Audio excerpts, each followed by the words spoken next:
ભાવનગર જિલ્લાના સેવા તાલુકાના રામધરી ગામે સણોસરામાં આવેલ સંસ્થાના બાળકો દ્વારા રામધરી ગ્રામજનોને પડતી હાલાકીને લઈ સંશોધન માટે મુલાકાત કરી હતી, જેમાં ગામના રિપોર્ટરની મુલાકાત કરી હતી, જેમાં રિપોર્ટર દ્વારા પ્રશ્ન પૂછવામાં આવ્યા હતા, જેમાં બાળકો દ્વારા જવાબ આપવામાં આવ્યા હતા કે ગામમાં કોઈ જરૂરિયાત વ્યક્તિને મદદની જરૂર હોય તેમને મદદ કરવામાં આવશે, જેમાં કોઈ સ્થળે પાણી ભરાવા નુકસાની ભોગવવી પડી હોય તે બદલ મુલાકાત કરી હતી, જેમાં આરોગ્યની સેવા તથા ખેડૂતોને વાવેતરમાં કેટલું નુકસાન થયું છે તેની નોંધ લીધી હતી. હું છું રિપોર્ટર દિનેશ કુમારભાઈ બાબરિયા ગેડી સાથે રિપોર્ટર જીતેન્દ્ર સોલંકી સિહોર.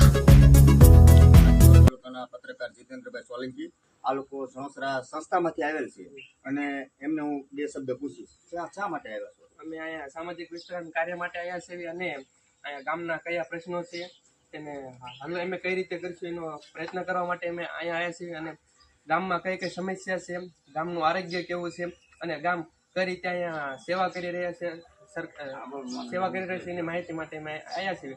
અને ખેડૂત કે શ્રેષ્ઠ ખેડૂત અહીંયા કઈ રીતે છે અને કેવી રીતે માહિતી આપે છે અને ગામને શું એ મદદ કરે છે અને સરપંચ જે કઈ રીતે કામ કરે છે ગામનું તે માટે માહિતી અહીં લેવા આવ્યા છીએ.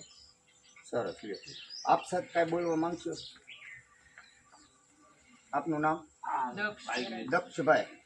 આપનો શું પ્રશ્ન છે ગામમાં? તમારા ગામમાં ખેતીમાં કેવું નુકસાન થયું? નામ જણાવો. મારું નામ દક્ષ કેરાય છે. તમારા ગામમાં આ વરસાદને લીધે કોઈ જમીન ધોવાણ જેવું કઈ એવી અસર થઈ છે? એવી કોઈ વસ્તુ બનેલ નથી અને અત્યારે બંને તળાવ રામધરી ગામના બંને તળાવ ભરાઈ ગયેલા છે, પણ ખેડૂતોને કોઈ પણ હજી હાલની તારીખમાં કોઈ પણ નુકસાન થયેલ નથી. બરોબર.